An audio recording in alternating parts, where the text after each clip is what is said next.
today we're talking about coffee.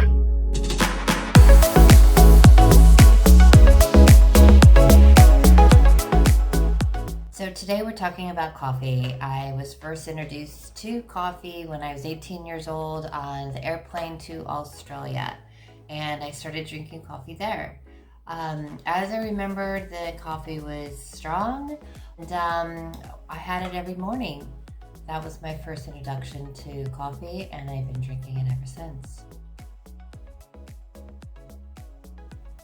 Today I want to talk about some of my favorite coffees.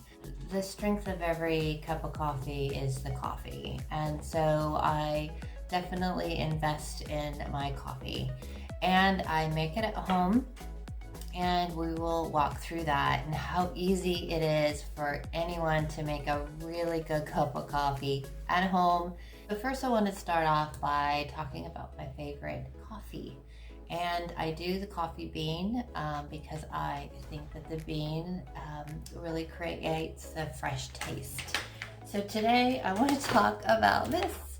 It's huge, it's 5 pounds. This is Door County Coffee and Tea Company. I found it by mistake. I was on Amazon looking for gifts for a group of friends of mine, and I got one of their samples, and they were just like mini samples, and I put that with flavoring and a cup of coffee and gave them as gifts. I have discovered my favorite kind is the Highland Grog, and it is actually, here you go, is actually one of their most popular kinds of coffee, especially in the month of March. I have a few other favorites that I wanted to show you. I love the Lion coffee. I got this as a gift, and I also went to the fair and they were selling it there, and I grabbed a whole bunch then. I really like this.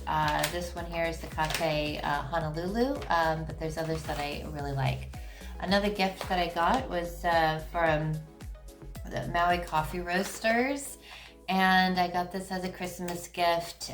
This is not a repeat item because I just received it, but that was a really good cup of coffee, and I also had a friend over. I gave her a cup of coffee and she was extremely surprised. But this was the chocolate macadamia nut. I will put the link below. The thing with these coffees from Hawaii, they cost a lot more in shipping, but like I said, I did get the Lion. Just some information on how to reorder, so I didn't have to pay for the shipping costs.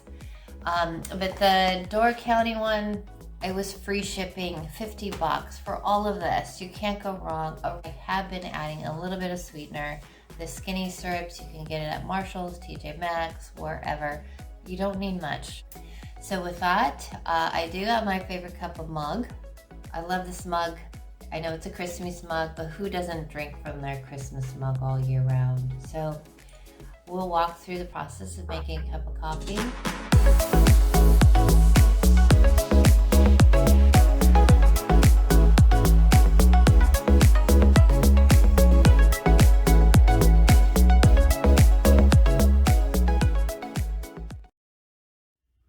You too can make your own cafe latte at home.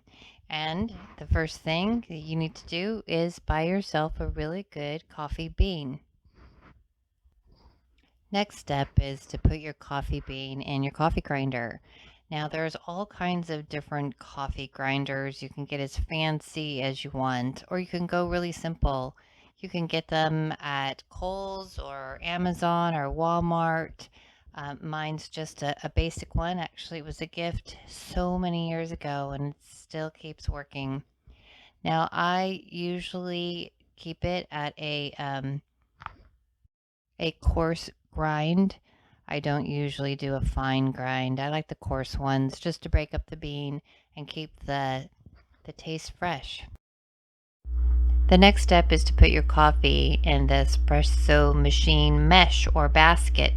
Now there are a lot of options out there for an espresso machine, and you can find a really good one under $200. But if you don't have one, if you don't want to put the money up, there are other options like the pour over coffee maker or French press. The next step is to add cold filtered water to your espresso machine.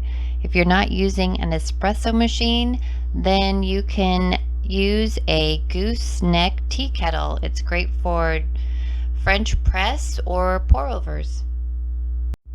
While your espresso is brewing, you can start the process of frothing your milk.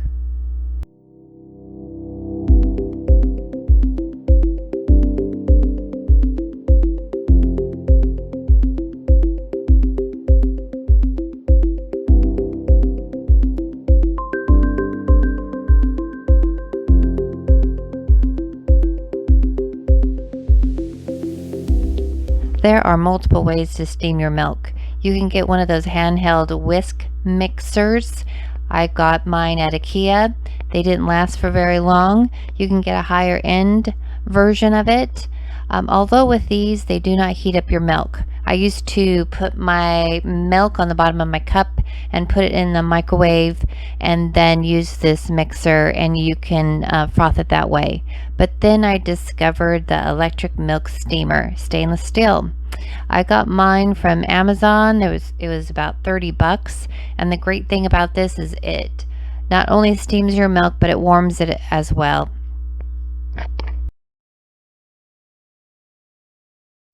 Next step is deciding what milk to use. There's so many options out there. I do use the almond milk. I get it at Trader Joe's. Sometimes I get it at Sprouts. But depending on the batch, sometimes it doesn't froth as much. It's really finicky. So you can use an oat milk, which froths really nicely. Or if you use a 1% or a 2% milk, those are ideal as well. If you go for regular milk, the higher fat content is nice in a cup of coffee. It feels real firm and thick in your mouth. But if you don't want the fat content, oat milk is a good way to go. Next step is your sweetener. There are so many options out there. You can just use a little bit of sugar. You can use some sort of flavoring. I just use the skinny syrup that I get at Marshall's or Food for Less. You barely need to put any in at all. With a quality bean and really good milk, you've got a great latte right there. Next is putting it all together. Add the flavoring on the bottom of the cup, then your espresso, and then your steamed milk. And voila, you have a great cup of coffee and a wonderful latte.